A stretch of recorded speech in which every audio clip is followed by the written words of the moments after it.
Muito boa tarde a todas e a todos, Sr. Presidente da Assembleia da República,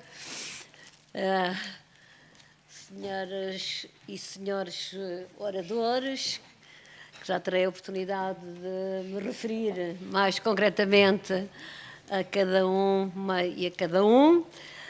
A todos dou as boas-vindas à Assembleia da República, que assinalou no passado dia 22 de junho o Dia Nacional da Liberdade Religiosa e do Diálogo Interreligioso, instituído por uma resolução de 2019 e fê-lo com várias iniciativas em torno desta temática. Aliás, logo nesse dia, 22 de junho, o Sr. Presidente da Assembleia da República visitou com uma delegação que o acompanhou, uma comitiva parlamentar, visitou o Centro de Diálogo Internacional, CAICID, recentemente instalado em Lisboa, onde decorreu um encontro com representantes das várias confissões religiosas. No início da sessão plenária também desse dia, 22, o Parlamento aprovou um voto de saudação pelo Dia Nacional da Liberdade Religiosa e do Diálogo Interreligioso. No final do dia foi apresentado o relatório internacional sobre liberdade religiosa no mundo 2023, da Fundação Ajuda à Igreja que Sofre, que contou com a intervenção, entre outras, do Presidente da Comissão para a Liberdade Religiosa. Na semana seguinte, a 28 de junho, a Assembleia da República promoveu o primeiro de 3 colóquios sobre a temática da liberdade religiosa, subordinada ao tema Democracia e Liberdade Religiosa. Hoje vamos refletir sobre a liberdade religiosa e a liberdade de expressão. Nem sempre houve liberdade de expressão em Portugal. O direito à liberdade de expressão foi uma das primeiras conquistas de Abril. E não havendo liberdade de expressão, a liberdade religiosa esteve também limitada. E recordo, e é importante sempre recordarmos e fazermos referência às alterações que a nossa Constituição introduziu em 1976, onde é consagrado no artigo 41 o direito à liberdade religiosa. E, em 2001, Portugal adotou a Lei da Liberdade Religiosa, que assegurou o cumprimento dos 3 direitos consagrados pela Constituição: liberdade de consciência, de religião e de culto, os 3 pilares fundamentais da liberdade religiosa. E, para terminar, permitam-me que, porque não vieram aqui para me ouvir, mas permitam-me que também que destaque o papel de Mário Soares neste importante tema. Sendo um humanista e um defensor da liberdade, apesar de laico, como gostava de se afirmar, Mário Soares presidiu a Comissão da Liberdade Religiosa e foi um extraordinário dinamizador do diálogo interreligioso num tempo em que os políticos pouca atenção davam à prática religiosa através de múltiplas confissões. E, portanto, com esta referência a esse grande democrata,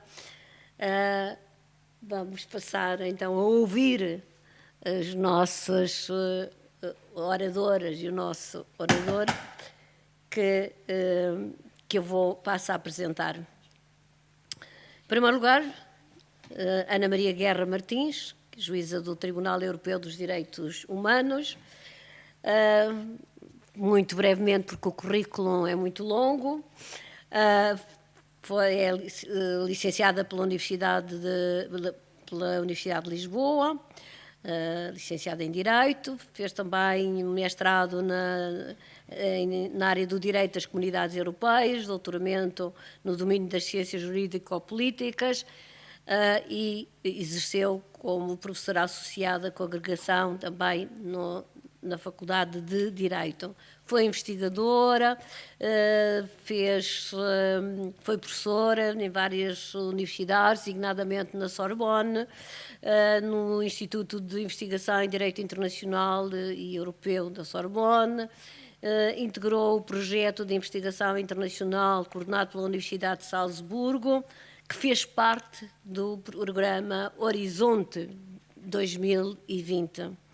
É membro de várias organizações internacionais, como perita portuguesa no combate à discriminação, também tem tido uma grande projeção o seu trabalho de investigadora, e em 2007 foi eleita juíza do Tribunal Constitucional, aqui na Assembleia da República, antes disso também foi inspetora-geral dos Serviços de Justiça. Portanto, exerceu o mandato de juíza do Tribunal Constitucional durante 9 anos, que é o tempo máximo que é permitido por lei, que cessou em 2016. Em 2019 foi nomeada como juíza no Tribunal Europeu dos Direitos do Homem, substituindo Paulo Pinto de Albuquerque, e foi eleita pela Assembleia Parlamentar do Conselho da Europa, e eu tive o gosto de votar na senhora juíza como membro da Assembleia Parlamentar do Conselho da Europa.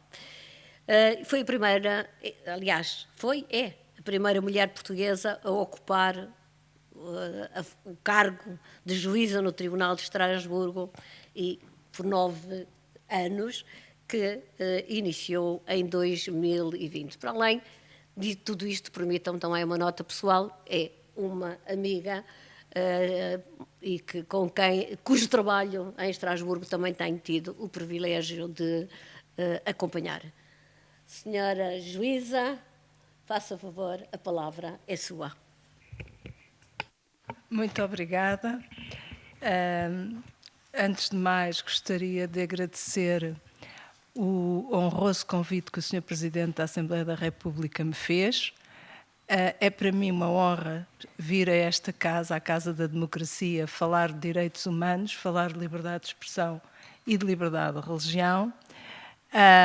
Gostaria de cumprimentar a Sra. Vice-Presidente da Assembleia da República, Presidente desta mesa, que já fez o favor de dizer que é minha amiga e, portanto, eu, sem favor nenhum, retribuo a amizade.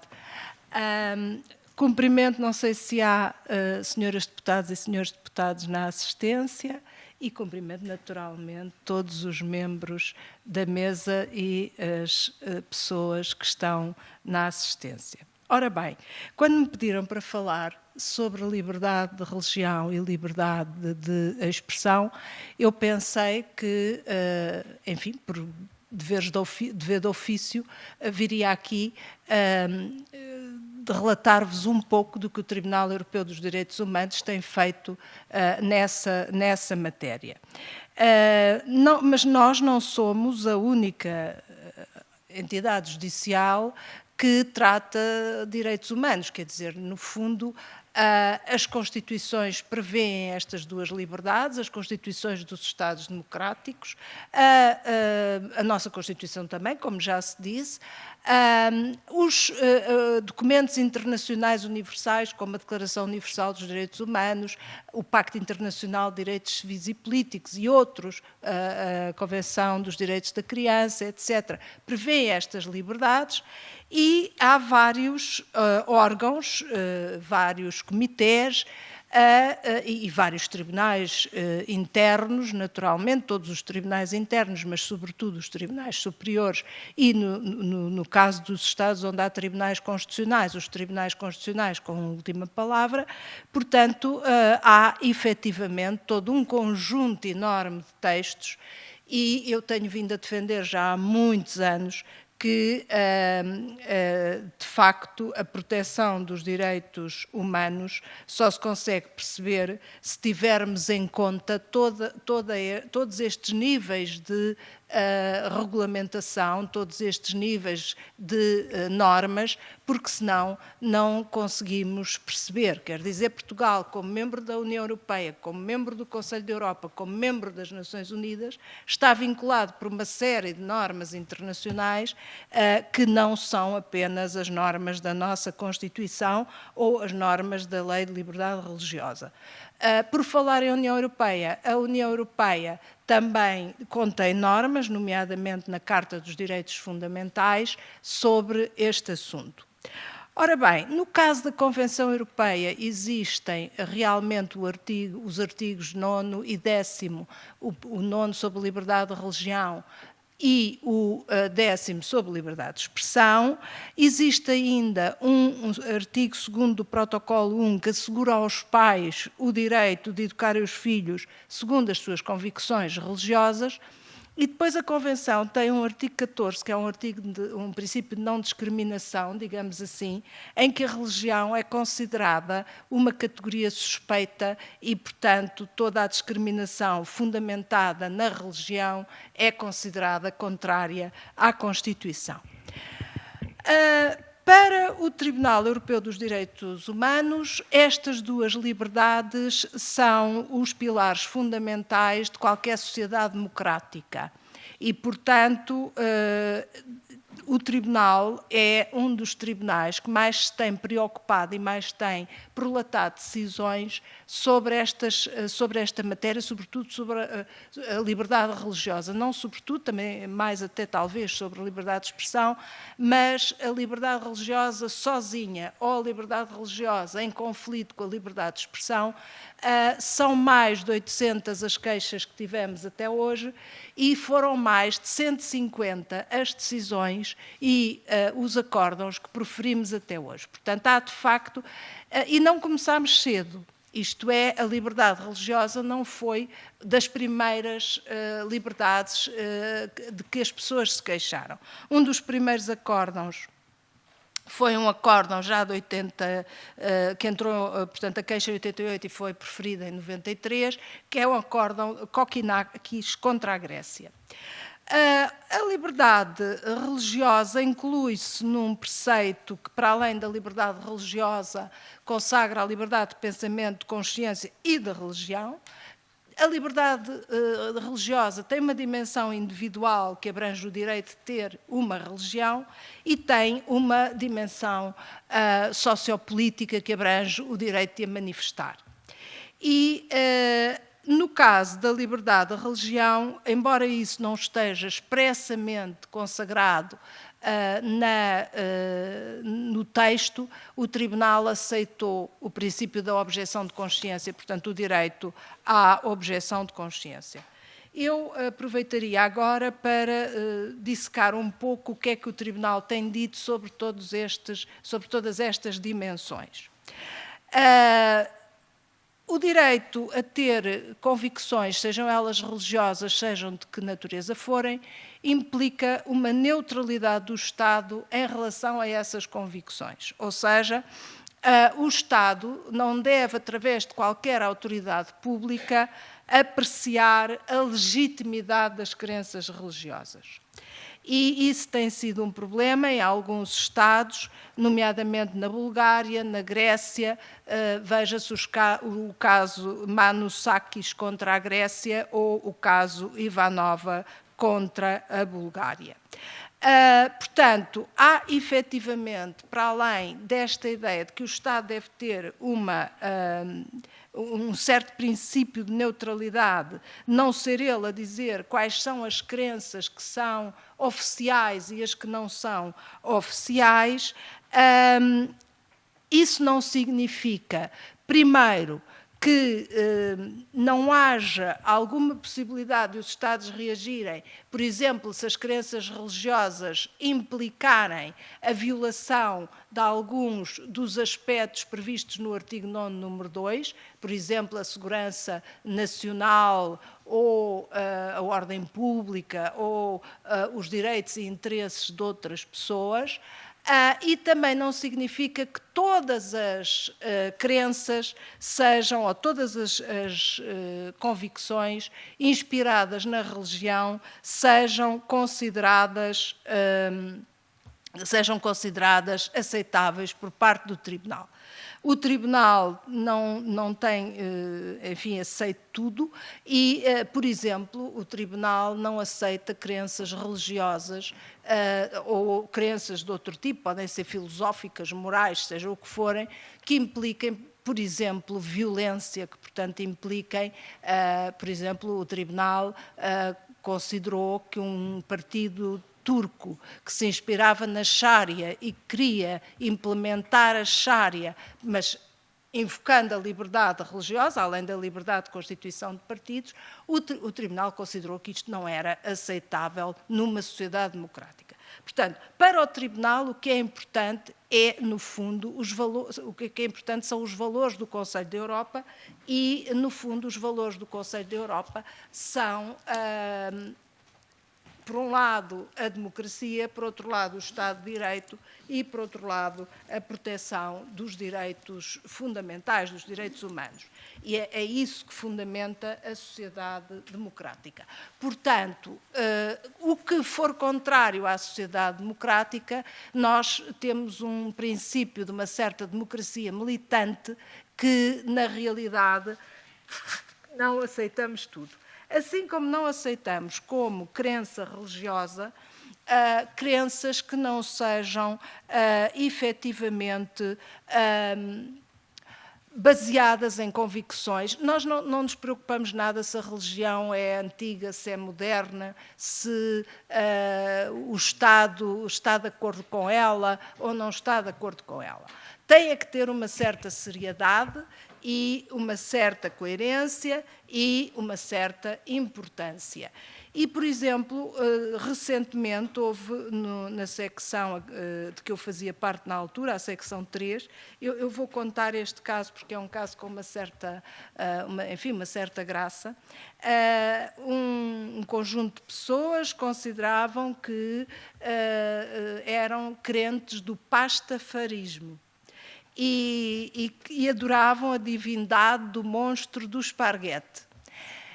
E queriam ser fotografados no bilhete de identidade, por exemplo, com um escorredor de esparguete na cabeça e outras coisas do género. Portanto, exigiam uma série de coisas, exigiam uma isenção de uma série de obrigações e uma série de coisas. Os tribunais, a nível nacional, este era um caso contra a Holanda, mas há na Áustria também, os tribunais recusaram este pedido destas pessoas e, a certa altura, o caso chegou ao nosso tribunal. E nós consideramos que nós optámos pela inadmissibilidade desta queixa porque consideramos, ainda por cima, porque eles assumiam que, portanto, aquela religião era para gozar com as outras religiões. E, portanto, nós consideramos que isto não era algo que merecesse a tutela da liberdade religiosa. Pode merecer da liberdade de expressão de opinião, pode merecer da liberdade de expressão de opiniões de outro tipo, mas não da liberdade religiosa. Bom, como eu disse, o direito a ter convicções importa uma vertente, que é a vertente de ter essas convicções, mas também importa uma vertente negativa, que é a vertente de não ter convicção nenhuma. E o Tribunal já disse várias vezes que o facto de não se ter convicção nenhuma não pode significar que as pessoas sejam discriminadas por causa disso. Pode-se mudar de crença sem que isso importe discriminação, pode-se não ter crença nenhuma e, portanto, isso é um aspecto também muito importante. O que importa realmente é proteger o indivíduo contra a intolerância, contra a perseguição e contra os maus tratos por razões religiosas. Sejam elas de afirmação de uma religião, sejam elas de dizer que não quer ter religião nenhuma, que é ateu ou que é agnóstico ou que seja o que for. Bom, por outro lado, a liberdade de religião, como eu disse, implica o direito a ter convicções, o direito de as manifestar e o direito à objeção de consciência. Para o Tribunal, esta liberdade implica o direito a não divulgar a religião. E isso significa que, por exemplo, na Turquia, o bilhete de identidade tinha a religião. E quando a pessoa não queria ter a religião, fazia um requerimento para não ter a religião no bilhete de identidade e aparecia um traço na religião.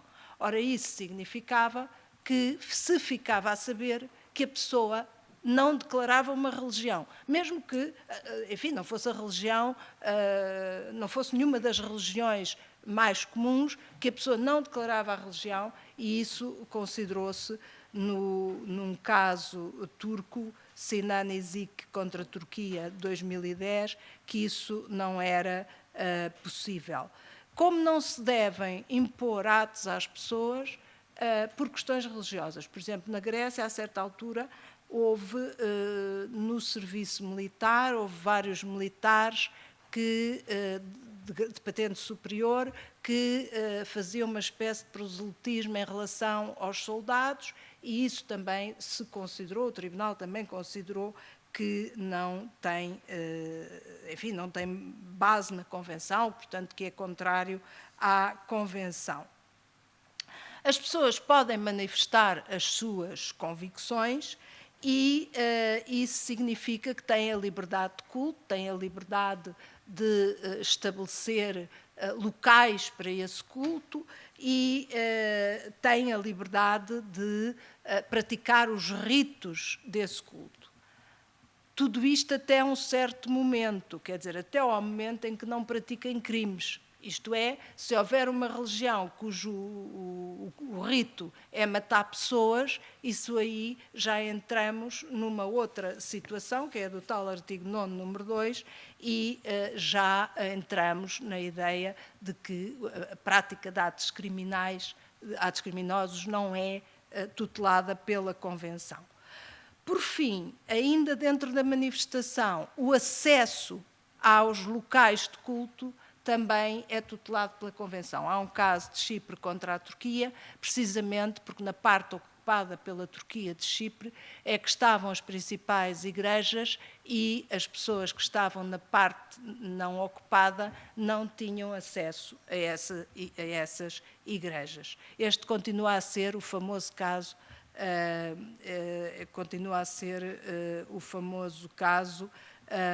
enfim, da divisão da divisão de Chipre. Por fim, a objeção de consciência faz também parte do conteúdo da liberdade religiosa e o Tribunal assumiu isso. Eu vou saltar um pouco mais esta parte porque é menos relevante para aquilo que nos interessa agora, mas o Tribunal também assumiu desde 2011 que o direito à objeção de consciência se encontra dentro da liberdade religiosa e que, portanto, foi num caso contra a Arménia que isso aconteceu. Eu queria agora passar para um outro aspecto mais, do meu ponto de vista, mais interessante da jurisprudência do Tribunal, que é o aspecto das obrigações positivas dos Estados relativamente a esta questão. O Estado não tem apenas um dever de neutralidade e de imparcialidade, o Estado tem o dever de adotar todas as medidas, e aqui é que se põem muitas vezes muitos problemas, de adotar todas as medidas para que as religiões possam atuar livremente no seu território. É evidente que o Estado pode dizer determinada religião, isto aconteceu, por exemplo, com as testemunhas de Jeová na Bulgária, determinada religião tem o direito de fazer o que entender.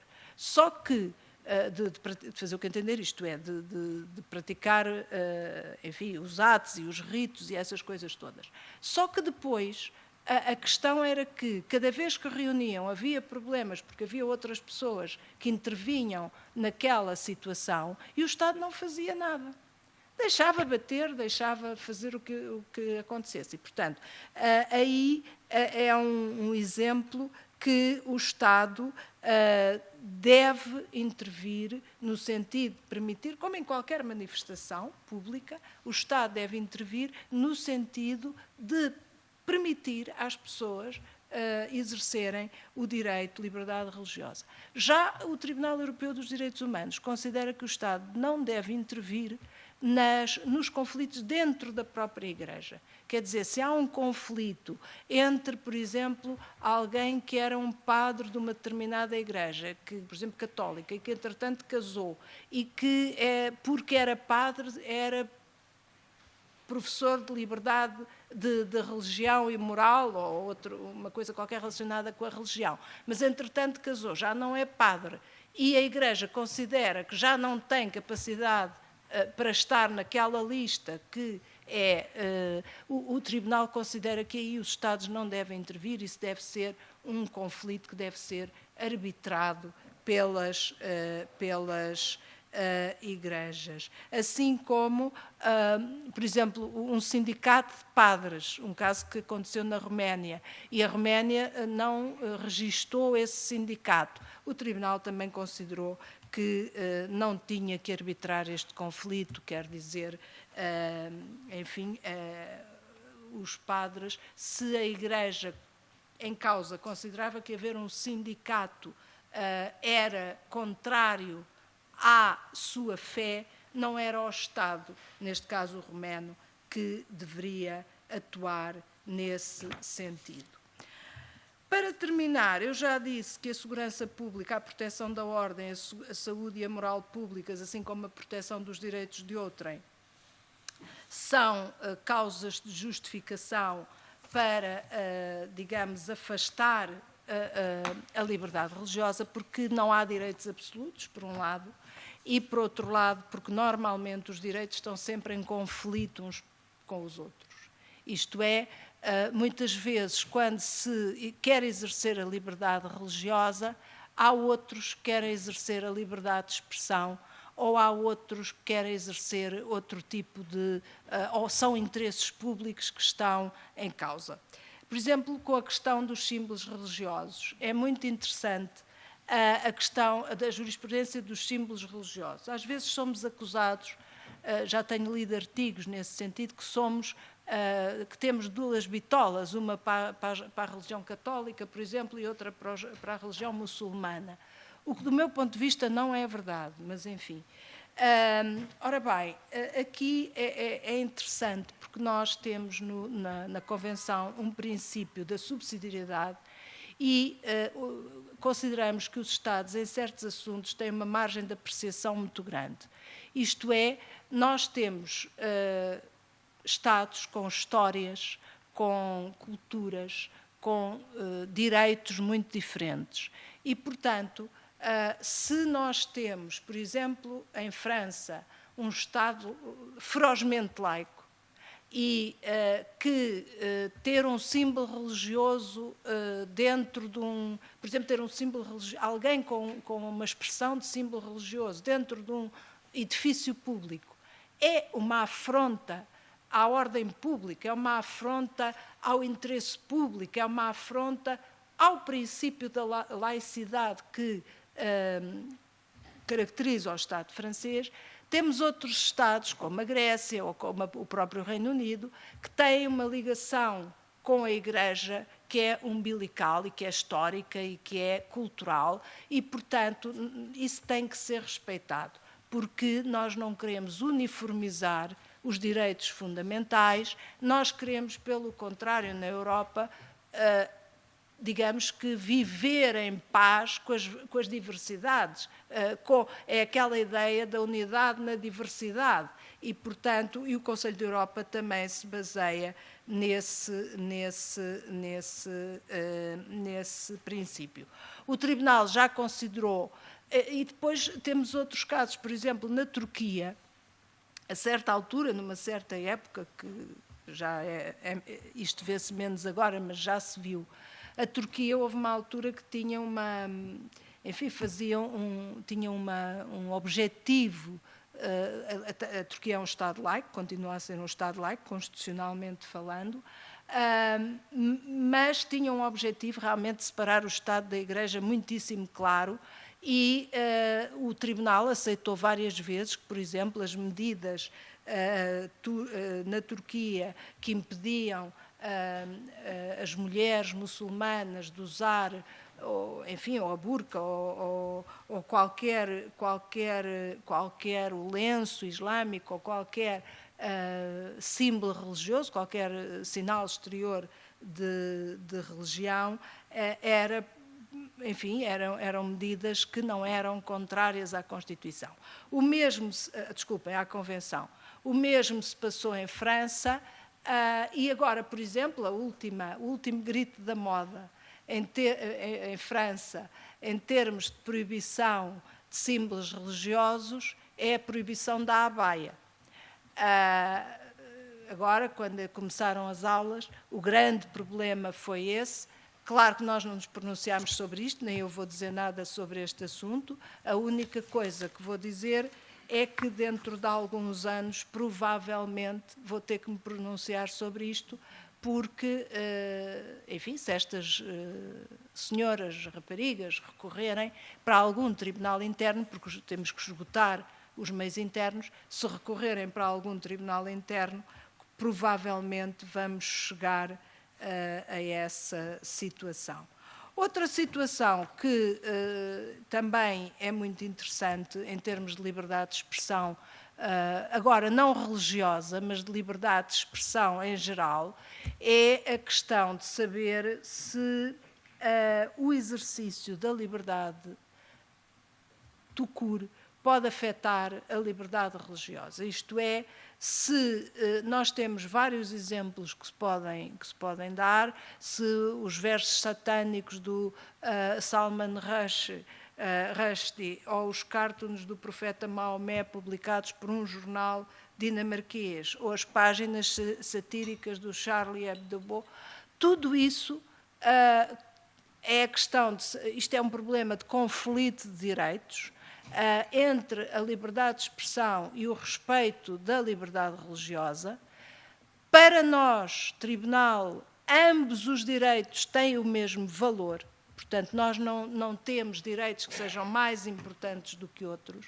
O que temos que ponderar é a situação no caso concreto e, sobretudo, temos que ponderar se, no caso em concreto, se as medidas nacionais entravam dentro da margem de apreciação dos Estados. Ainda recentemente, nos países nórdicos, houve um problema, num dos países nórdicos houve um problema muito parecido e os tribunais a nível interno decidiram. E, portanto, agora vamos ver o que é que acontece a seguir. Também não me vou pronunciar sobre esse assunto, porque talvez ainda venha a ter que me pronunciar mais tarde. Depois, há outras situações que o Tribunal também já se pronunciou, em que são situações de liberdade de imprensa, que, portanto, há países onde é proibido fazer publicidade às religiões. Esse caso enfim, já chegou ao Tribunal e o Tribunal considerou que não havia violação da Convenção. Outros, na Bulgária, portanto, este foi na Irlanda, mas na Bulgária também houve uma situação em que foi recusada uma licença a uma televisão ou uma rádio para uma rádio cristã, portanto, também, enfim, há essas situações. No caso dos países ex-União Soviética, isso não é a única, Bulgária, a Lituânia também. Portanto, há esse tipo de situações que acontecem. O Tribunal tenta sempre ponderar, tenta sempre respeitar, por um lado, alguma margem de apreciação aos Estados, exceto quando eles ultrapassam, de facto, essa margem de apreciação. No fundo, e eu vou terminar já, no fundo, a questão destas duas liberdades, são duas liberdades que andam a par, são duas liberdades que, por vezes, conflituam. A liberdade de expressão, do ponto de vista da Convenção, foi afirmada logo desde mais cedo na jurisprudência do Tribunal. Digamos que a liberdade religiosa demorou mais a afirmar-se, mas, enfim, não por nada, é que nós, nos tribunais, não somos nós que decidimos os casos que vamos decidir, não é? Portanto, estamos dependentes do que é que nos aparece e realmente foi isso que se passou. Mais uma vez, muito obrigado. Espero não ter falado tempo demais. Se calhar falei, mas como uma das intervenientes já me disse que não ia utilizar o tempo e que eu podia utilizar alguns minutos, portanto eu utilizei bastante os minutos. Muito obrigada e peço desculpa.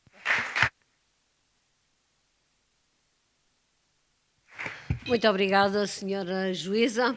Aprende-se sempre imenso com a diversidade de casos que chegam ao Tribunal Europeu dos Direitos Humanos. Aliás, nós já participámos as duas numa edição de um livro que também foi apresentado aqui na Assembleia da República sobre direitos humanos das mulheres, com base em casos que chegaram ao Tribunal Europeu dos Direitos Humanos, que tinham a ver com os direitos, os mais variados direitos das mulheres. Por exemplo, aquele que eu comentei era o direito à habitação, e era um caso interessantíssimo passado nos Países Baixos. E agora vamos então ouvir a nossa segunda oradora, a doutora Teresa Toldi, que é teóloga e investigadora. Também tem um vasto currículo, portanto vai-me dispensar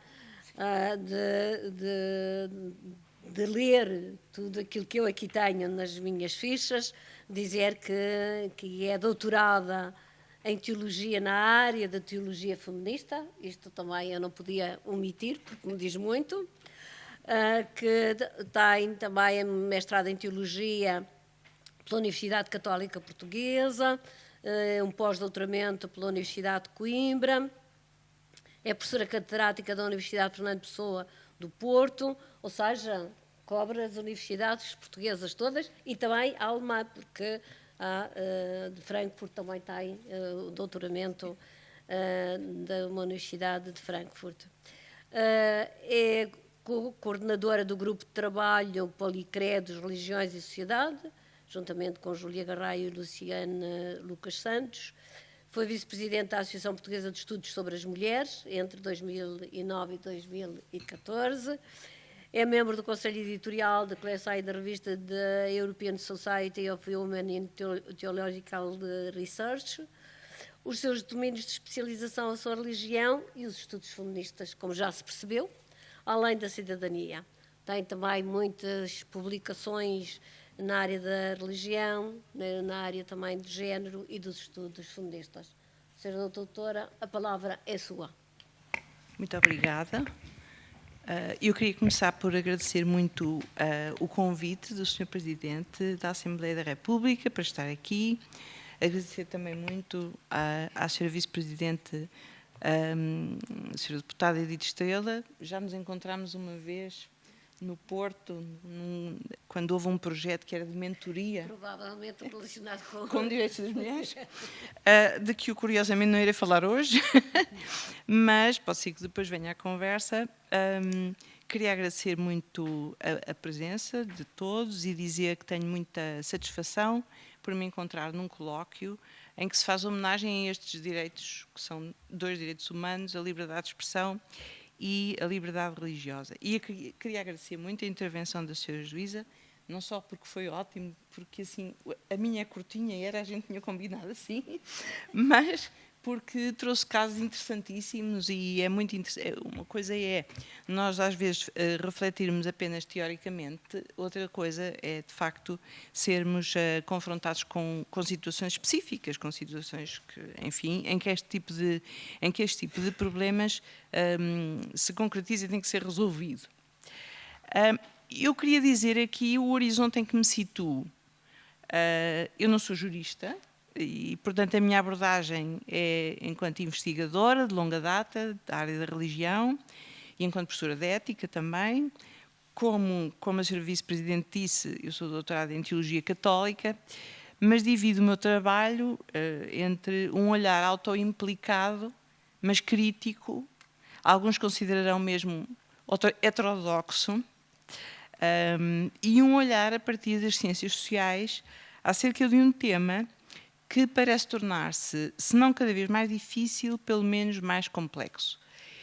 E aqui eu gostava também de dizer que esta minha reflexão que eu vou aqui fazer, há aspectos que, como verão, mesmo que eu não mencione, eu estou a pensar em algumas situações em Portugal, noutras não estou a pensar em Portugal, estou a pensar na Europa como um espaço em que acontecem coisas, em que nós em Portugal não podemos esperar passivamente que um dia tenhamos que resolver situações e, portanto, o melhor é conseguirmos chegar a um diálogo antes que sejamos confrontados com esse tipo de situações. E, portanto, eu queria começar por dizer o seguinte: todos sabemos que a Europa se construiu sobre ruínas das guerras de religião. Todos sabemos a dificuldade que a Igreja Católica teve inicialmente em aceitar a validade também para si própria, e para si própria não sei se já aceitou completamente, devo dizer, da Declaração Universal dos Direitos Humanos, visto serem redigidos por humanos, na sequência da Revolução Francesa. Há aqui um historial que eu não vou estar a fazer porque é conhecido, e não por inspiração divina, sendo que depois houve o Concílio Vaticano II, como sabemos, e houve o Papa João XXIII, que em encíclicas e no próprio concílio se percebeu que a questão dos direitos humanos é uma questão que diz respeito a todos e, portanto, também a quem é cristão, a quem é católico. E todos sabemos, como a senhora juíza acabou de dizer, e é aquilo que nos junta aqui, que a liberdade de expressão e a liberdade religiosa constituem direitos humanos. Hoje, a articulação entre a liberdade de expressão e a liberdade religiosa não possui exatamente os mesmos contornos agónicos, pelo menos na Europa, que possuiu ao longo da história, pelo menos até à paz de Westfália, no século XVII, mas encerra outros problemas ou potencia problemas já existentes, decorrentes de resquícios do iluminismo, que tendeu frequentemente para reduzir a religião à irracionalidade, esperando que ela se extinguisse por si própria a longo prazo. E de uma espécie de despertar de fantasmas, sobretudo a partir do 11 de setembro, de atos de terrorismo em nome da religião, da chamada crise migratória, que eu iria falar relacionado com esta questão, mas também de atos violentos de repressão da religião, o que faz muitas vezes da liberdade de expressão algo que roça o insulto e que visa também, demasiadas vezes, invisibilizar a religião como tal, com o intuito de invisibilizar quem professa uma religião dita diferente. Eu devo dizer que a minha questão, quer dizer, a questão para mim fundamental é esta. Não é a invisibilização da religião, é a invisibilização de pessoas que professem determinadas religiões. Essa é a minha questão mais importante. Com o intuito, então, de invisibilizar quem professa uma religião dita diferente da matriz religiosa da Europa, tida como cristã, sendo que o cristianismo, convém frisar, não nasceu na Europa. Certamente, todos nos lembramos de uma conferência de imprensa em que o primeiro-ministro da Hungria, Orbán, utilizou uma referência religiosa como um kit de exclusão. E este é um aspecto para mim que também é muito importante. E em que ele disse que a Hungria só aceitaria refugiados se estes fossem cristãos. Como se o não serem cristãos maculasse a Europa.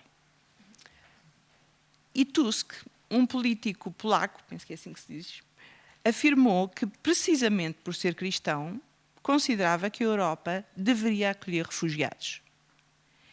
E todos se lembrarão também de um discurso do Presidente da Comissão Europeia, Juncker, quando recordou no Parlamento Europeu que a Europa não deveria esquecer-se das movimentações migratórias internas posteriores à Segunda Guerra Mundial, assim como não deveria esquecer-se da Segunda Guerra Mundial, como é óbvio, e que essa memória também é constitutiva da história da Europa. Juncker não invocou argumentos religiosos, mas recordou que a indigência também pode bater à porta de europeus e que estes nem sempre são generosos. Não será por acaso que Keith Lowe deu o título Continente Selvagem ao livro em que descreve essas movimentações forçadas de milhões no fim da guerra, sob pena de serem abatidos no tal continente que quem defende agora a exclusão de migrantes designa como uma Europa de matriz cristã. Uma Europa que fica em terra a ver seres humanos a afogarem-se no mar.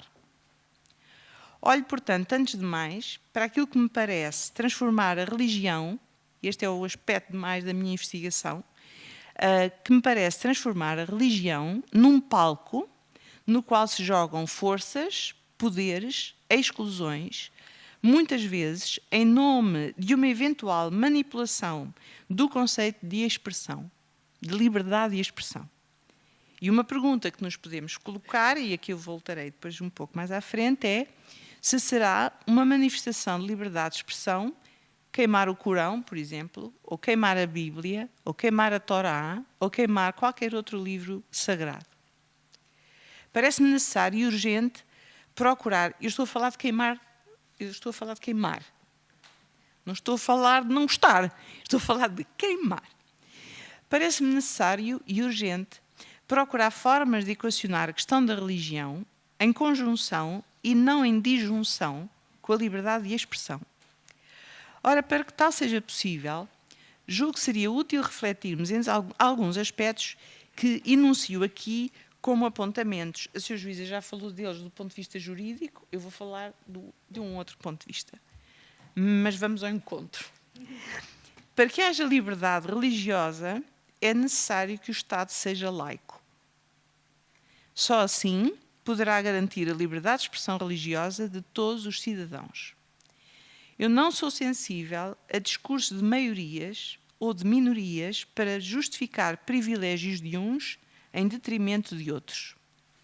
Estou a falar de minorias ou maiorias religiosas. Aliás, um dos papéis da democracia, julgo saber, é proteger as minorias.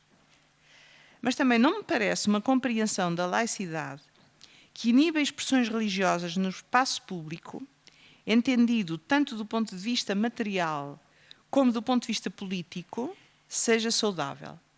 E aqui, quando menciono expressões religiosas no espaço público do ponto de vista político, estou a falar dos aspectos em que instituições religiosas, por exemplo, na área da solidariedade social, devam ter uma palavra a dizer, ou vozes que clamam por justiça, a partir do seu lugar religioso, mas pensando na humanidade, e não só no seu rebanho, que não tenham uma palavra a dizer, a partir da sua condição de cidadania também. Não me refiro à publicitação das opções religiosas de agentes políticos em atos religiosos, ou a decisões políticas influenciadas por qualquer credo religioso, e aqui devo dizer que estou a pensar em Portugal, com a consequente confusão entre uma coisa, a religião, e a outra, as decisões políticas, nem a financiamentos públicos para atos religiosos stricto sensu. Penso que a liberdade religiosa e a liberdade de expressão da religião em praça pública, desde que não com intenções de proselitismo, é algo saudável e normal. A invisibilização da religião por decreto exclui o acesso aos dois direitos humanos de que estamos a falar aqui. Mais uma vez, não sou sensível a argumentos que privilegiem uma confissão religiosa em detrimento de outras, com base no tal critério das maiorias ou minorias, assim como não sou sensível a um modelo de laicidade que transforme rituais de Estado em rituais de um Estado que se tornou ele próprio uma religião. Para que haja liberdade de expressão, é preciso compreender, a meu ver, a religião como uma forma de expressão identitária. Ora, identitária para quem é crente. Ora, pela Europa fora e não só, neste momento, parece-me que tanto um conceito, a liberdade de expressão, como o outro, a liberdade religiosa, são utilizados, como já referi, como uma espécie de um kit de exclusão. E regresso aqui ao exemplo da manifestação recente na Suécia, na qual foi queimado o Corão em praça pública. Quando li a notícia, foi queimado o Corão em praça pública e houve uma senhora que tentou impedir. E penso, segundo vi nos jornais, até pode até podem os jornais estar mal informados, mas daquilo que eu vi nos jornais, a senhora que tentou que isso não acontecesse foi presa porque a manifestação estava autorizada, mas a entrada da senhora na manifestação para impedir uma coisa que estava a decorrer na manifestação não estava autorizada, não estava prevista e a senhora foi presa. Quando li a notícia de ter sido queimado o Corão, veio-me à cabeça uma expressão simbólica: queimar a palavra. Como sabemos, os livros sagrados, para quem é crente de qualquer religião, constituem a palavra que dá sentido à sua identidade mais profunda. Mas queimar essa palavra, invocando a liberdade de expressão, é também queimar o próprio significado da liberdade de expressão, que Voltaire também traduziu na sua célebre frase: posso não concordar com o que dizes, mas defenderei até à morte o teu direito a dizê-lo. É fácil conciliar estes aspectos, como já vimos, a liberdade de expressão e a liberdade religiosa, nem sempre. Aqui, se me permitem, e porque não sou política de profissão, embora como cidadã considere que todas as interações sociais têm algo, até muito, de político, peço que me perdoem o facto de eu falar a partir de um lugar ético, simplesmente porque é também um dos meus lugares de atuação e é um lugar que também move o mundo, o lugar do sonho e não do pesadelo. Como haveremos de fazer para que a liberdade de expressão e a liberdade religiosa não entrem em conflito? Será a solução dizer a quem vem ou é de fora, porque o fantasma do diferente, no imaginário, sobretudo quando há uma maioria que se afirma como sendo de pertença, ainda que isso depois possa não corresponder do ponto de vista ritual, não é? Há sempre a ideia, ou pode haver a ideia, de que o diferente vem de fora. Quer dizer, é sempre forasteiro. Portanto, vem de fora. Mesmo que não seja de fora. Então, será a solução dizer em Roma, faz como os romanos? Será a solução proibir véus e abaias nas escolas? Mesmo que tal implique tornar inacessível um outro direito humano fundamental, que é o direito à educação? E conforme estou a falar de véus e estou a falar das abaias, podemos falar de outros sinais religiosos. Há um crucifixo que a pessoa tem, ou uma kippá, proibir. Será proibir a edificação de templos de religiões ou expressões religiosas não cristãs na Europa, ao abrigo do pânico da ocupação e da invasão, uma coisa legítima? Será atirar com minorias para as periferias uma solução? Neste aspecto, e talvez a partir do tal lugar do sonho ou da utopia, sem a qual o mundo pereceria, continuo a acreditar na possibilidade de consensos também no sentido que Habermas lhes dá. Consensos mínimos, plataformas em que todos se possam fazer ouvir, em que a liberdade de expressão seja um direito a que todos têm direito, perdoem-me a redundância, só que para tal é preciso incluir todos. Isto é, que todos façam parte de soluções negociadas e não sejam meros objetos de supostas soluções. Poderá isto fazer-se por decreto? Há muitos aspectos que já estão definidos por lei, conforme a Sra. Juíza já mencionou, tanto a nível internacional como a nível nacional. Mas atrevo-me aqui a dizer uma coisa nesta Casa da Democracia, em que tenho a honra de me encontrar hoje, que apesar do muito que a educação tem feito para promover a cidadania e, portanto, as liberdades fundamentais, e essa é uma das grandes conquistas, a meu ver, do 25 de Abril, é preciso investir mais na possibilidade de debates na sociedade portuguesa em que exista um pluralismo real. Isto é, pode haver um pluralismo parlamentar, mas não estou assim tão segura que haja um pluralismo a nível da sociedade. Quer dizer, que haja uma capacidade de discutir, e termino com esta frase do Voltaire, uma capacidade de discutir, baseado nisto que era a ideia de alguém que não era nada religioso, mas que dizia, e acho penso que é importante que se faça ouvir isso para nos entendermos no que diz respeito a possibilidades de um pluralismo real. Posso não concordar com o que dizes, mas defenderei até à morte o teu direito a dizê-lo. Muito obrigada, era este o meu recado.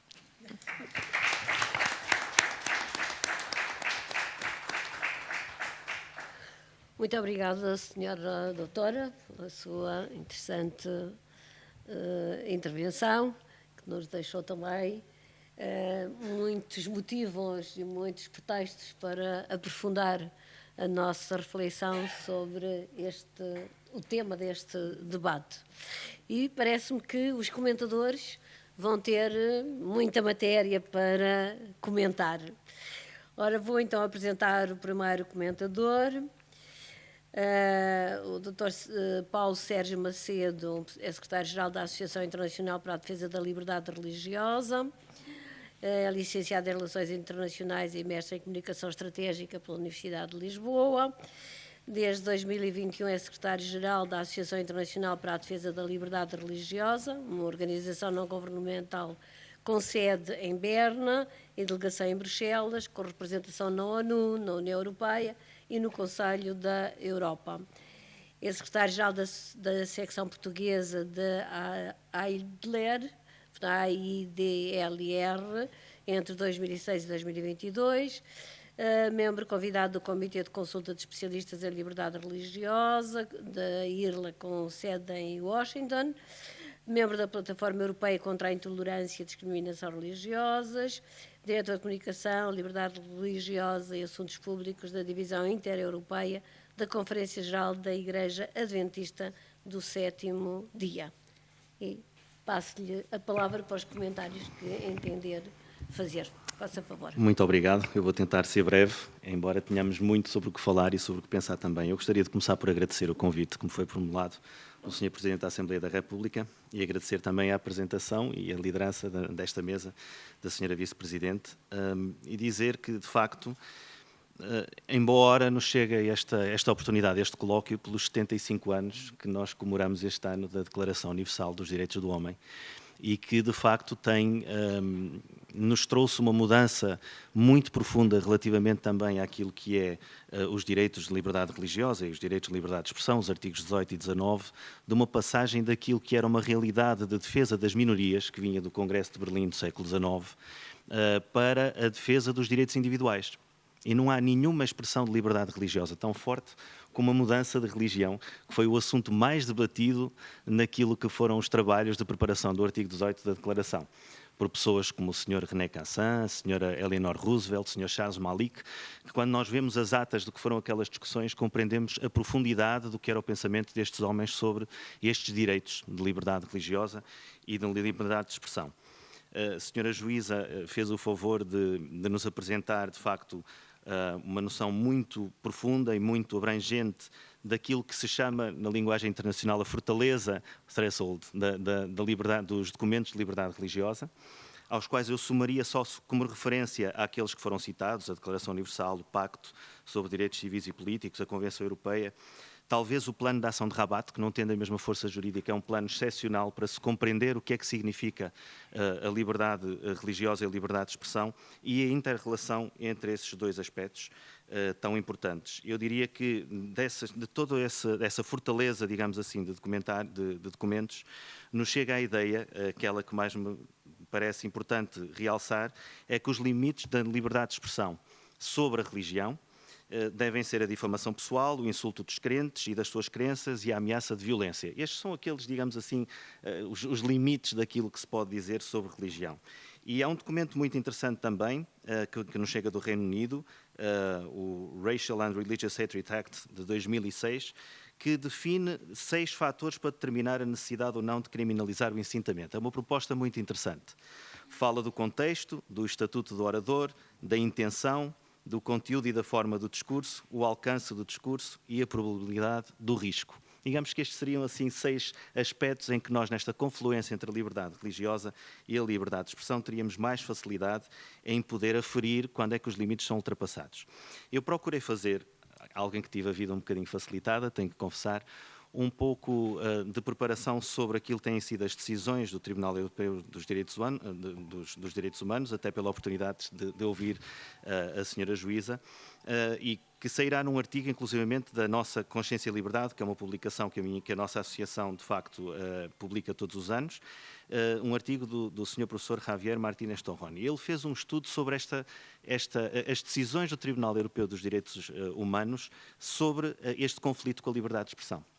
E eu compreendi muito bem o que a senhora juíza quis dizer, pelo menos penso eu, quando diz que muitas vezes o Tribunal é visto como tendo uma tolerância maior sob o ponto de vista daquilo que é a proteção da religião islâmica em relação às religiões, digamos nós, mais tradicionais europeias, incluindo a católica e outras cristãs, porque de facto quando nós analisamos esses casos nós vemos que só houve uma confirmação mais restritiva, poderíamos nós dizer, relativamente à liberdade de expressão em dois casos, o caso de Zé Moore, de 2022, e o caso ES, de 2018, relativamente ao Estado austríaco, no sentido de dizer que esses Estados não deveriam ter, ou melhor, fizeram bem em limitar a liberdade de expressão porque elas dirigiam a pessoas. Isto é um aspecto muito importante da liberdade de expressão em relação à liberdade religiosa, que é a tentativa que todo este quadro legal que nos apresentou faz não de proteger a discussão da ideia, a discussão até da crença, porque nós devemos ter um espaço livre. O princípio é o da liberdade de pensamento e da expressão da opinião sobre a religião, mas sim a proteção do crente e da pessoa, que, principalmente nas questões relacionadas com o incitamento ao ódio, colocam pessoas mais desprivilegiadas, muitas vezes minorias, em situação de risco. E, portanto, penso eu que a tentativa que tem havido das organizações internacionais, e principalmente o Tribunal Europeu, tem ido nesse sentido. Por outro lado, eu fiquei particularmente também, digamos assim, satisfeito por ouvir a senhora professora dizer algo uma expressão que eu gostei muito e que anotei particularmente para salientar, tem a ver com esta invisibilização. Foi isso que invisibilização, não é fácil dizer, invisível, tornar invisível, invisibilização da pessoa que professa uma religião, porque eu penso que de facto, sob o ponto de vista do que é a liberdade de expressão sobre o fenómeno religioso, este é um dos riscos maiores que existe, é a passagem a uma certa clandestinidade do que é o ter uma religião, de professar ou não professar uma religião em muitos casos. O não ter, sob o ponto de vista da própria religião, o mesmo espaço e a aceitação nesse espaço. E nós hoje vemos que, e isso foi uma coisa que, por exemplo, o Sr. Ahmed Shaid chamou a atenção, antigo relator especial das Nações Unidas para a liberdade religiosa, chamava a atenção de que realmente há muito cancelamento hoje de pessoas que professam religião pelo facto de falarem em nome da sua própria religião em áreas em que as pessoas muitas vezes, na ciência e na sociedade, não estão habituadas a aceitar. E de facto eu gostei muito de ouvir dizer isso, porque acho que é um dos aspectos importantes que nós devemos refletir, até que ponto nós temos garantido determinado tipo de documentação legal, interna e internacional, sob o ponto de vista do que as religiões podem dizer umas sobre as outras, do que é que a sociedade tem a dizer sobre a religião, é um dos aspectos mais protegidos pelo Tribunal, que é uma certa latitude naquilo que se pode dizer sobre a religião, mas eu também gostaria de deixar aqui uma reflexão, e penso que será o meu contributo principal, é até que ponto é que nós estamos hoje como sociedade preparados para aceitar aquilo que as religiões também têm a dizer sobre a sociedade. Portanto, repetindo, está garantido que as religiões dizem umas sobre as outras, proselitismo, a mudança de religião, garantido aquilo que, por liberdade de expressão, os agentes sociais dizem sobre a religião, mas menos preparados, se calhar hoje, para ouvir aquilo que as religiões têm a dizer sobre a sociedade. E eu sei que, provavelmente, a senhora juíza, e respeitosamente digo, nos dirá que não se poderá pronunciar sobre casos que também poderão chegar ao Tribunal Europeu dos Direitos Humanos, mas há casos muito concretos em que isso se tem verificado e que provocam alguma preocupação. Eu estou-me a lembrar, por exemplo, em 2019, uma deputada finlandesa chamada Päivi Räsänen publicou um tweet contra o apoio da sua igreja a uma parada Pride e, de acordo com a sua visão bíblica, limitou-se a citar aquilo que era um texto bíblico e foi acusada pelo Ministério Público, absolvida, mas o caso ainda está em recurso. um pastor protestante de Bremen, o Sr. Olaf Latzel, que professou declarações sobre a homossexualidade e os homossexuais no âmbito de um curso restrito de preparação para o casamento, que quando se tornou público fez com que ele também viesse a ser portanto, acusado, e está neste momento em defesa da sua posição. Isto para dizer o quê? Que, de facto, nós temos que ter a noção que existe uma tensão hoje mais sobre o que é que os religiosos estão a dizer sobre a sociedade do que aquilo que a sociedade e os agentes sociais estão a dizer sobre a religião, e é importante vermos essa tendência, o que é que irá acontecer no futuro. Eu, para terminar, estou mesmo a terminar este meu comentário, mas gostaria de citar aqui um texto do professor Martínez Torrón, que realmente diz algo sobre este assunto que me parece muito profundo e, ao mesmo tempo, muito sensato. Em sociedades ideológica e culturalmente plurais, é natural que noções concorrentes de direitos humanos sejam obrigadas a coexistir. O verdadeiro desafio é possibilitar que essas noções convivam com o máximo grau de respeito mútuo, em vez de a posição dominante tentar banir ou conquistar a concorrente. A noção de essencialidade dos direitos humanos foi preservada, mas perdemos de vista a razão pela qual eles são essenciais. Isto abre caminho a uma legitimação social implícita de qualquer exercício de direitos, mesmo que não tenha qualquer outro objetivo que não seja o interesse imediato. Aqui e agora, o interesse imediato é do indivíduo que exerce esses direitos. E, de facto, que realmente esta confluência, se quisermos dizer, de discussão, mas talvez até conflito entre estas liberdades, possa ser sempre no sentido de manter os valores essenciais que nos apresentou, da separação entre a política e a religião, da essência da dignidade humana como sendo o objeto dos direitos de liberdade religiosa e de liberdade de expressão e, obviamente, dessa convivialidade. E para terminar com um apontamento sobre essa convivialidade, eu agradeço particularmente o facto de ter podido ver aqui tantos colegas do Grupo de Trabalho Interreligioso, que eu tenho a oportunidade de testemunhar permanentemente a nível internacional este ambiente fora do normal, pela positiva que nós vivemos no nosso país.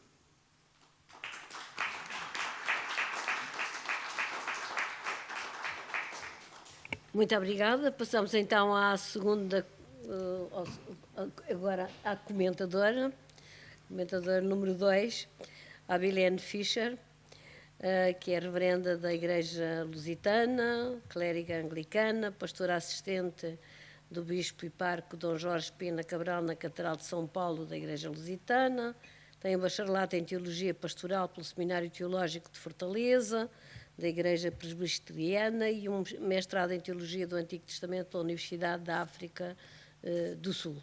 E, portanto, tem a palavra para fazer os seus comentários.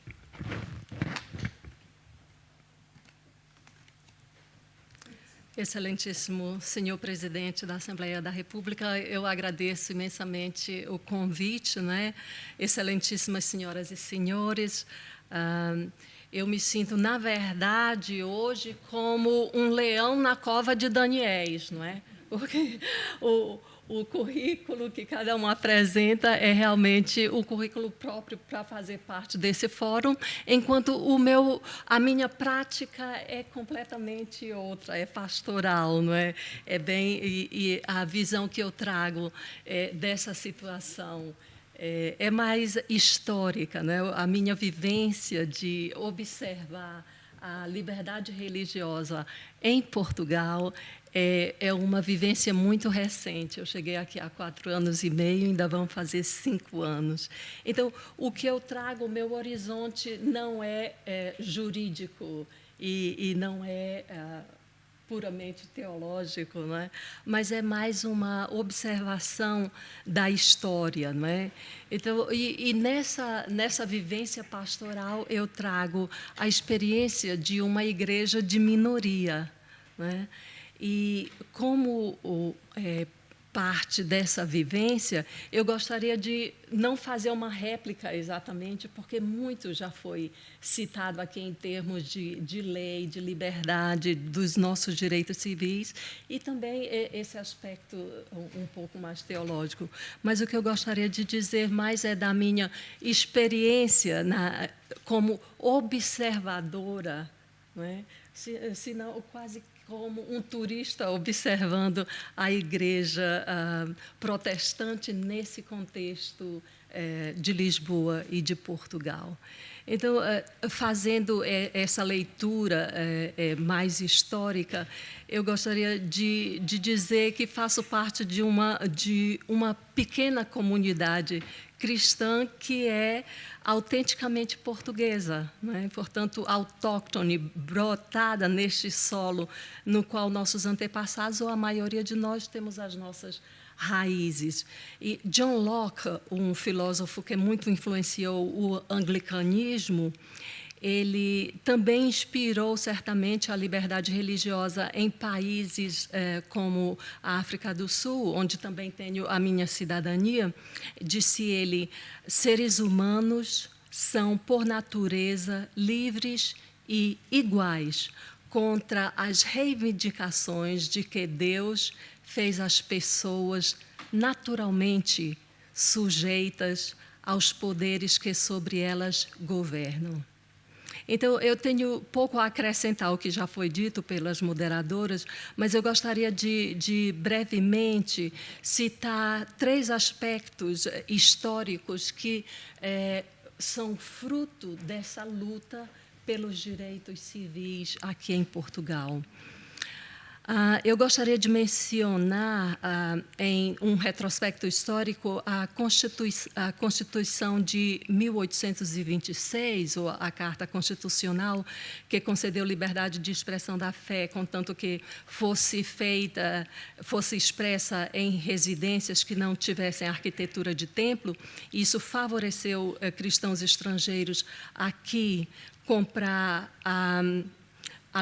em leilão público uma igreja, que é a Nossa Senhora dos Remédios, em 1872. 8 anos depois dessa liberdade de comprar um prédio católico, veio a ser estabelecida a igreja da qual sou parte. Essa igreja usa um prédio também, esse mesmo sítio, o ex-convento dos Marianos, e o convento erigido por Santa Teresa d'Ávila, abençoada seja a sua memória. Tudo isso foi conseguido por causa dessa conquista, da liberdade aqui em Portugal. Mas foi a Constituição de 976 que avançou a passos largos os nossos direitos de liberdade civil. Mas, principalmente, foi a Lei de 2001 que corrigiu os anacronismos e as desigualdades que eram ainda vigentes, fossem elas políticas, jurídicas e culturais. Haviam essas desigualdades ainda no Estado Novo. Então, o que eu gostaria de assinalar nesse aspecto histórico foi que isso facilitou o surgimento da comunidade que represento. A Igreja Lusitana é fruto do intenso labor de portugueses crentes e não crentes, protestantes ou católicos, para que essa liberdade fosse estabelecida aqui em Portugal e na Europa. E foi isso que faz com que a nossa igreja hoje desfrute dessa maior igualdade a nível fiscal, jurídico. O casamento religioso agora tem finalmente o valor civil, as plataformas sociais são mais igualitárias, e por isso temos, por causa dessa lei, maior visibilidade na mídia, em escolas, em capelanias de hospitais e universidades. A doutora teóloga investigadora Teresa Toldi mencionou essa questão da invisibilidade.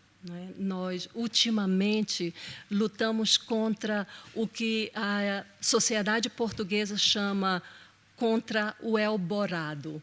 O Elborado é uma parte da ideologia de gênero que agora volta-se contra todos os direitos que foram conquistados em nome pelo feminismo.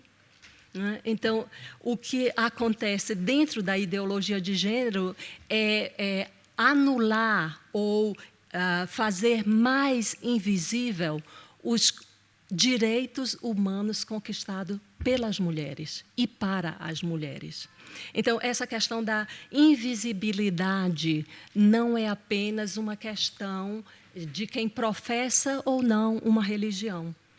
essa questão da invisibilidade também passa pela vertente de pessoas que lutam pela família, pela a liberdade da mulher trabalhar, não é? Os direitos mais simples que conquistamos, não é? Nas primeiras e segundas e terceiras ondas do feminismo, agora o Elborado traz essa possibilidade de tirar, não é, a visibilidade da mulher. Eu não sei qual foi o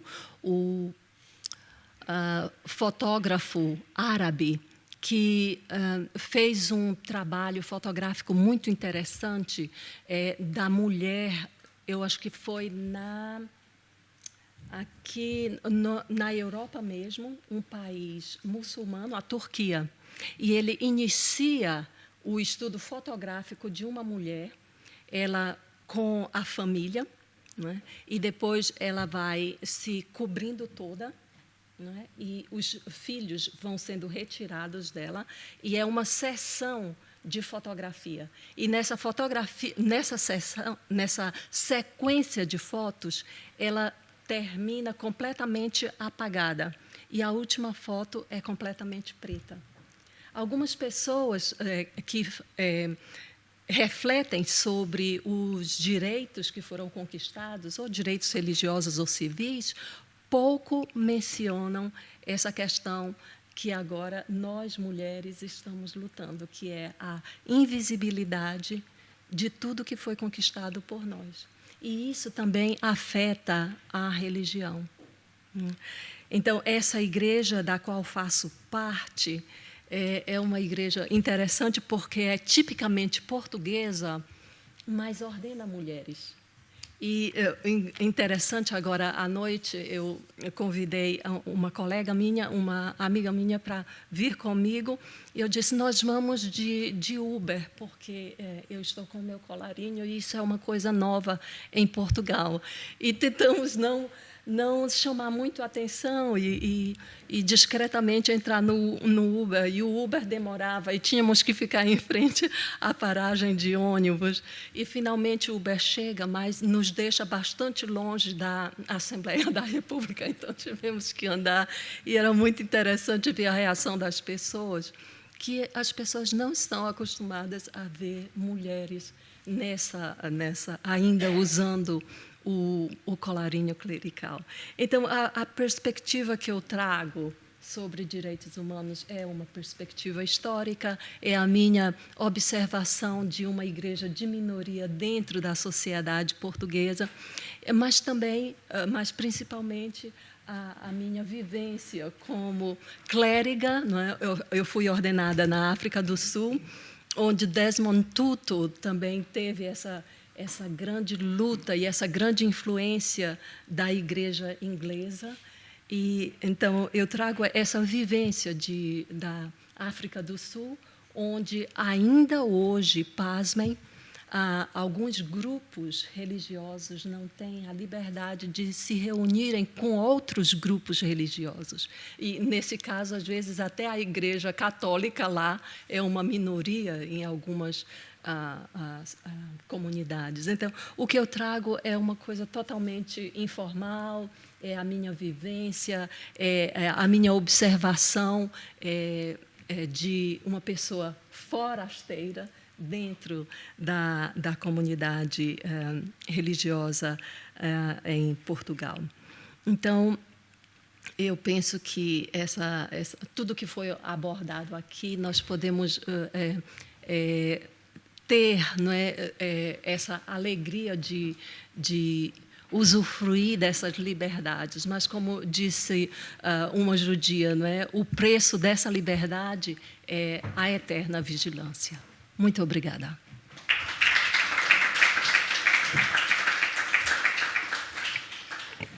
Muito obrigada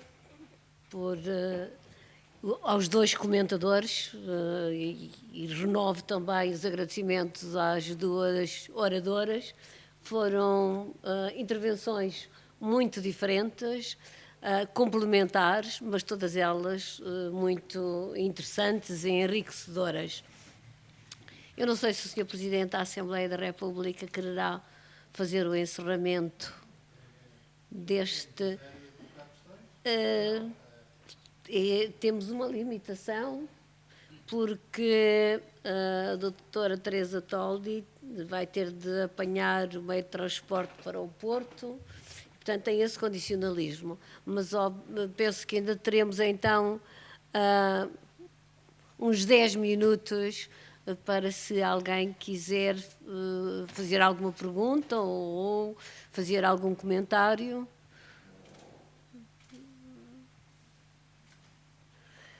Faça favor, doutora.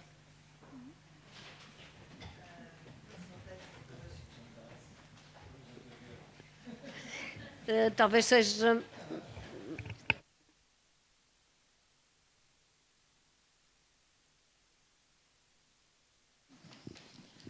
Não, é muito simples e muito curto. Eu tenho duas questões, uma à senhora juíza e outra à doutora Teresa Toldi.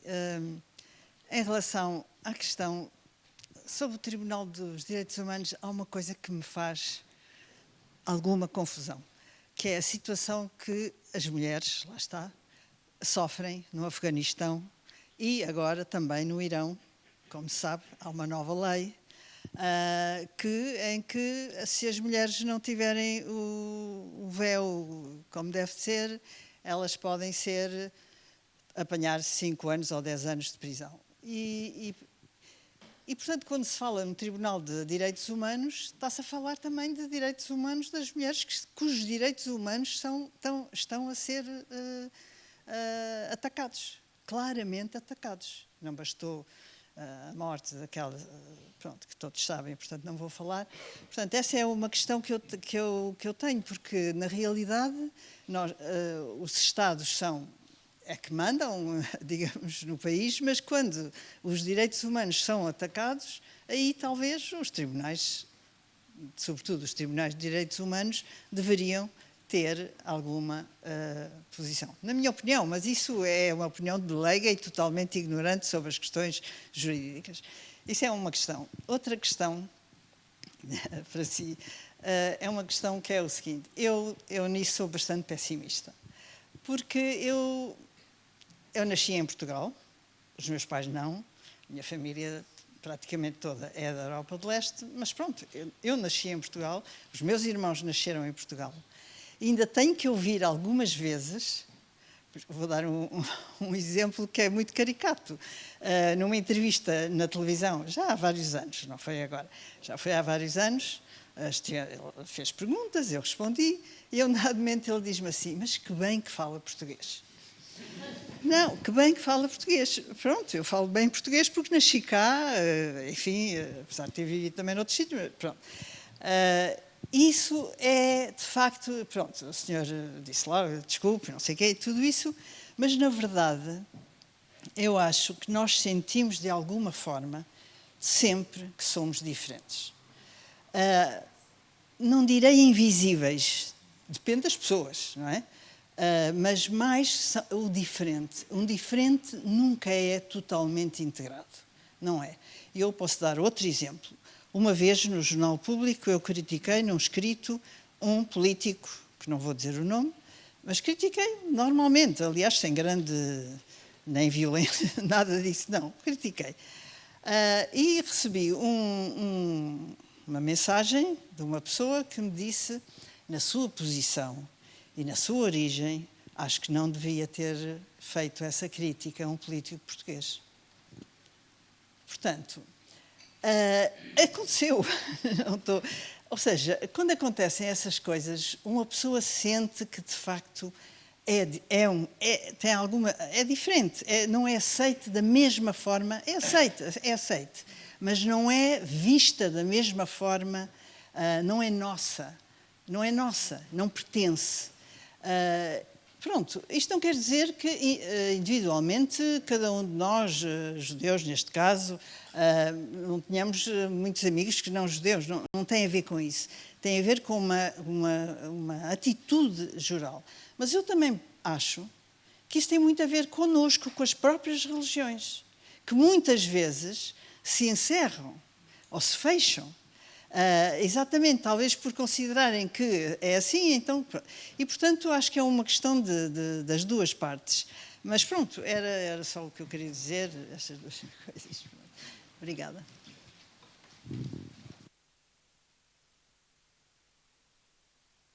Se não há mais ninguém, peço às nossas duas oradoras, a quem foram dirigidas as perguntas, que comentem ou que respondam, ou que bem entenderem. Doutora, por favor. Muito obrigado pela questão. Eu devo dizer que eu estou sempre nestes colóquios, quando tenho estas funções judiciais, já o sentia quando estava no Tribunal Constitucional e sinto agora também. Estou sempre numa posição um pouco que não me agrada muito a mim própria, porque eu sou académica de profissão, de origem, e, portanto, tenho as minhas opiniões e estava habituada, agora já nem sei se estou, estava habituada a dar a minha opinião e não a dizer o que é que os tribunais faziam ou a defender os tribunais em que me integro. E por isso tenho sempre aqui alguma... Enfim, há muita coisa que foi dita que eu gostava de comentar, mas que de facto não posso comentar por razões óbvias. Só queria dizer uma coisa antes de responder às mulheres do Irão e do Afeganistão, é que o Tribunal tem sido sempre muito rigoroso em relação aos discursos de ódio.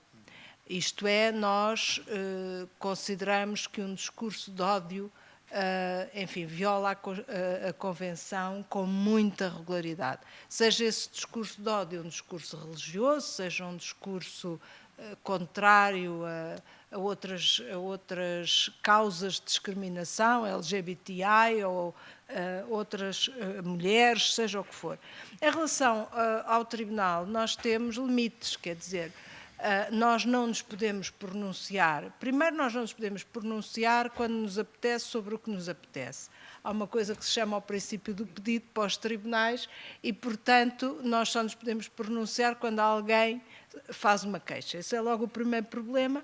E o segundo problema é que nós não nos podemos pronunciar para o mundo inteiro. Nós só nos podemos pronunciar para o território dos Estados-membros, para dizer as coisas de uma forma simples, porque isto é mais complicado, mas para o território dos Estados-membros, que são 46. Portanto, nós não podemos pronunciar-nos para o Irão, para aquilo que se passa no Irão, nem aquilo que se passa no Afeganistão. E, embora, enfim, se isso se passasse na Europa, obviamente, que por todas as razões, e aqui acho que posso falar, porque nunca chegarei a ter que resolver questões das mulheres do Irão ou do Afeganistão, pelo menos para já, por todas as razões, nós consideraríamos que aquelas medidas são todas contrárias à Constituição. Quer dizer, por todas as razões, nomeadamente contrárias ao princípio da igualdade, ao direito à educação, ao direito de movimento, a tudo e mais alguma coisa. Portanto, era só isso que eu... E agradeço os comentários e agradeço... Muito obrigada. Muito obrigada. Passo então a palavra à doutora Teresa. Muito rapidamente, gostei muito dessa questão do que bem que fala português. Quando se fala do diferente, é porque se pressupõe que há um igual. Isto é, se num país, agora, pronto, é Portugal, podia ser outro, não é? Num país em que haja uma religião que tem um peso cultural muito grande e em que muitas pessoas dizem que pertencem, quer dizer, reconhecem-se a si próprios como, quer dizer, isto aqui já nem é bem da ordem da teologia, se calhar é um bocadinho mais da ordem da sociologia ou da psicologia social. Os grupos minoritários são sempre tidos como outsiders, não é? E, no fundo, eu acho que esse é um dos trabalhos. Eu vou-te dizer que acho que a educação tem um papel fundamental nisto. O debate, que seja um debate que seja de facto pluralista é muito importante para superar isto. Eu, quando estava a dizer isso, lembrei-me muito da Hannah Arendt, não é? Da reflexão que ela fez sobre essa questão, do ser diferente ou não ser, das formas de pertença ou não, não é? O facto das religiões se fecharem, isso também é um bocadinho, a sociologia e a psicologia social também nos dizem que se um grupo maioritário tiver uma atitude muito hegemónica, os grupos minoritários, para sobreviverem, fecham sobre si próprios e reforçam os seus traços de identidade para poderem sobreviver. E, portanto, isso é uma realidade, não é? Mas que eu acho que tem que ser discutida, precisamente porque eu acho que quando nós falamos de direitos, não podemos pensar que quem é a maioria tem mais direitos do que quem é a minoria. Quer dizer, não podemos pensar desse ponto de vista, porque estamos a falar de uma declaração que é universal, dos direitos que eu acho que são humanos. E eu, para terminar, se me permitem, gostava só de dizer ainda duas coisas diferentes, que é a seguinte, e que são as seguintes. O Saint-Exupéry dizia que a linguagem é uma fonte de mal-entendidos. Quando eu falei da autonomia do religioso em relação ao político, eu acho que o que eu pretendia dizer era que se uma comunidade religiosa presta serviço à sociedade, tem o direito de ter uma opinião e de participar na discussão de temas e na solução. Mas não tem o direito de impor legislação que vá no sentido do que ela pensa. Isso não tem. Isto é, a religião, seja ela qual for, nunca pode, pelo menos na minha perspectiva, os consensos não podem ser baseados na religião. Isto é, os consensos têm que ser baseados na Declaração dos Direitos Humanos, têm que ser baseados na ideia da cidadania, e eu aí sou muito na perspectiva do Habermas, não é? Não podem ser baseados na religião. Porque se são baseados na religião, à partida, há posições que são diferentes e que podem ser inconciliáveis e que podem tentar influenciar. Portanto, uma coisa é ter opinião, outra coisa é ter influência direta. E depois, há uma última coisa que é, e aqui é uma pergunta, assim só uma frase de resposta, porque de facto me interessava muito a opinião da sra. Juíza, que é, se podemos considerar os discursos de ódio como sendo liberdade de expressão. Nós... Bem, para já teria que se discutir o que é o discurso de ódio, não é? Pronto. Mas, se ainda estamos a falar de liberdade de expressão, porque se já não estivermos a falar de liberdade de expressão, a questão não é da liberdade de expressão, já é outra. Sim, mas nós consideramos que o discurso de ódio não entra na proteção da liberdade de expressão.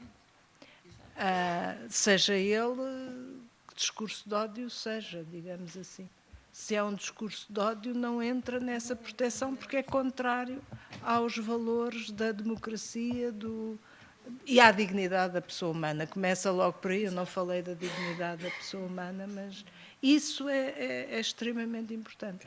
No artigo 17, o abuso do direito. Que nós usamos pouco. Eu devo dizer que se tivesse mais tempo, que não tenho, contava um caso recente, que é o Sanches contra a França, em que nós, enfim, tratámos esse aspecto de uma forma muito desenvolvida e com muitos pormenores. Se alguém tiver interesse, Sanches contra a França.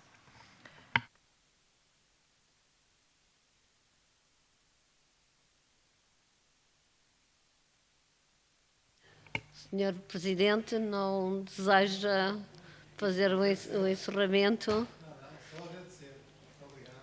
Muito obrigada. Então, mais uma vez, muito obrigada pela vossa presença, muito obrigada pelas brilhantes intervenções e comentários, e termino então com um anúncio, não é? Porque voltaremos, aqueles que quiserem participar, a encontrar-nos ainda este ano, porque vai haver o 3º colóquio, intitulado As Religiões, Património da Humanidade, e será nessa ocasião também inaugurada uma exposição sobre a liberdade religiosa em Portugal. uma boa noite para todos. Muito obrigada.